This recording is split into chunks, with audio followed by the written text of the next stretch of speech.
सी down चल रही है।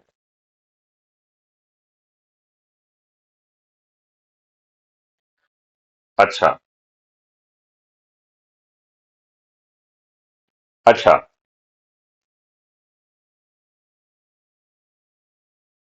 ठीक है। क्योंकि मुझे क्या लग रहा है कि हमें ना केवल स्वयं को चंद्रगुप्त बनाना है, बल्कि जिनको हम जोड़ रहे हैं उनमें लगातार एनर्जी को इन्फ्यूज करके उन्हें चंद्रगुप्त बनाना है। और ये आप ये बताइए, इस मॉडल में आपको कोई खामी दिख रही है क्या?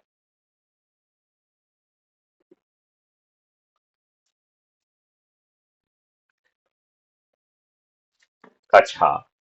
अच्छा, आपने क्या शेयर किया था और आपको आपका समस्या का समाधान आपका हो गया था या नहीं हुआ था? अच्छा। ओके। ओके। तो देखिए, हमारी मेन प्रॉब्लम ये है कि हम लोग इस समय गलत एहसास में जुड़े हुए हैं। देखो, सवाल ये है कि वो कहते हैं ना कि दूध का जला छाछ को फूक फूक के पीता है। तो आज हमारी स्थिति वो दूध के जले जैसी हो गई है, जहां हम जो है पूरी तरह से जो है हमें कुछ अच्छी चीज मानने और विश्वास करने का कहना चाहिए कि इच्छा ही नहीं होती है। और हम इन दुष्टों ने फ्रीबी बांटकर, दारू बांटकर, साड़ी बांटकर हमारे आत्मसम्मान की बिल्कुल बाट लगा के रखी है। मतलब हमारा, देखा जाए तो इन्होंने डीएनए खराब कर दिया है। ये बात आप सहमत है कि नहीं है? तो मुझे क्या लगता है कि देखिए, जो डीएनए खराब हुआ है, मैं उसके प्रति बड़ा आशान्वित रहता हूं। जानते क्यों?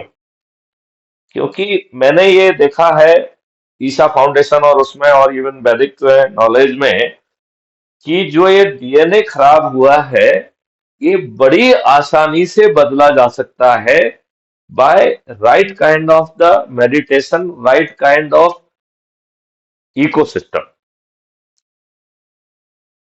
जैसे जो है, यदि हम किसी चीज को सही सोच के साथ 21 दिन तक रिपीट करें, तो वो कहीं ना कहीं हमारे जो है ना माइंड में इनग्रेव हो जाता है, राइट? और यदि हम उसे 45 दिन तक करें, तो वो आदत बनना चालू हो जाता है और 90 दिन में वो री इन्फोर्स हो सकता है, राइट? इसका मतलब है कि यदि हम 90 दिन तक लोगों की सोच और वो कंसिस्टेंसी ला सके, जो कि राइट काइंड ऑफ इकोसिस्टम से बड़ी आसानी से लाई जा सकती है, इसका मतलब है कि जो आज हमारे इकोसिस्टम में डिस्टॉर्शन है, उसे हम बड़ी आसानी से बदल सकते हैं। मतलब इस बात से हमें बहुत परेशान होने की जरूरत नहीं है कि इतने सालों से हम इस नेगेटिव एक्सपीरियंस में जी रहे हैं।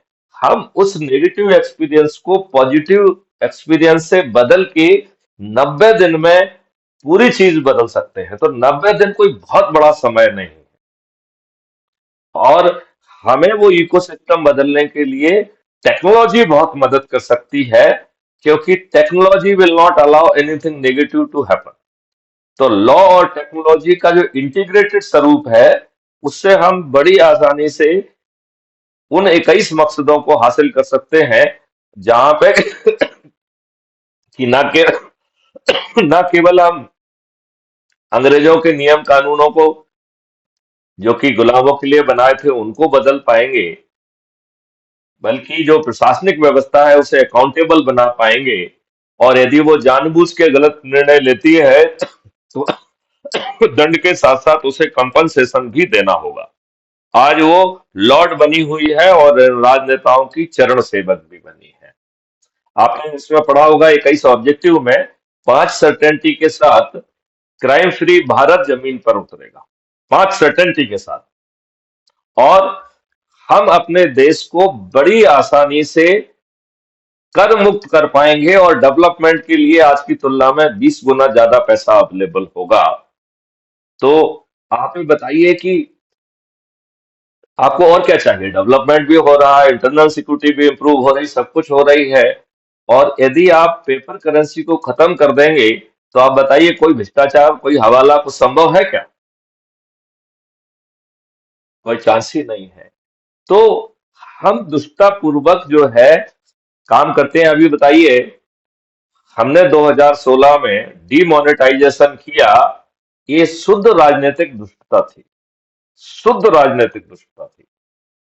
और इसका सिर्फ इतना ही मकसद था कि जो 2017 में चुनाव थे, उसमें उत्तर प्रदेश में उनको लाभ मिल जाए।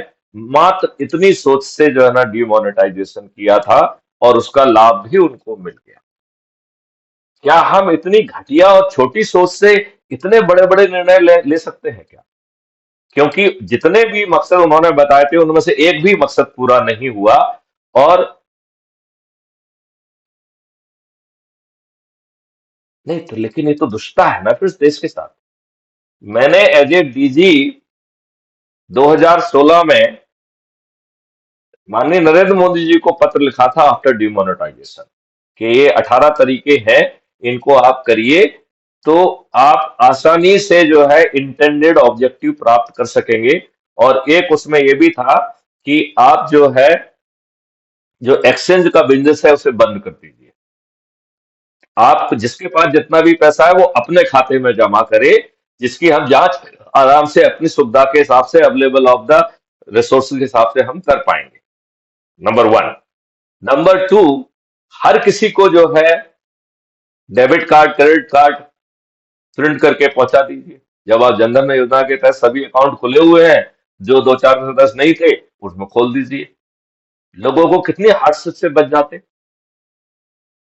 जो पेमेंट आप इलेक्ट्रॉनिकली कर सकते थे, लोग बाग लोगों के शादियों से लेके हर चीजों में लोगों को दिक्कतें गई हैं। और दुष्टों को पास 3-3 करोड़, 4-4 करोड़ जो है ना वो सीज हुए हैं। तो वो दोनों तरफ से फेलवर हुई है ना। जिनके पास होना चाहिए उन्हें मिला नहीं, और जिनके पास नहीं होना चाहिए उनके पास 4-4 करोड़ पहुंच गया। कैसे पहुंच गया? और किसी के विरुद्ध कोई बहुत बड़ी कार्रवाई भी नहीं हुई। तो हमारे राजनीतिक नेतृत्व के इतना घटिया कि छोटे मोटे राजनीतिक लाभ और खुद को जीतने के अलावा उसके बियॉन्ड वो सोचने के लिए तैयार नहीं है। नहीं, आप ही बताइए ना। ये बताओ, यदि आप गुलाम हैं और यदि आप इंडिपेंडेंट होंगे, तो सबसे पहले अपना इकोसिस्टम बदलेंगे कि नहीं बदलेंगे? सबसे पहले नियम कानून और जो व्यवस्था, जो गुलामी का शासन चलाने के लिए, देखिए जब भी गुलामों के लिए शासन होता है, तो उनको प्रताड़ित करना, उनको छोटा दिखाना, उनको कुंठित करना, ये इनबिल्ट उसका प्रोसेस का हिस्सा होता है कि नहीं होता है?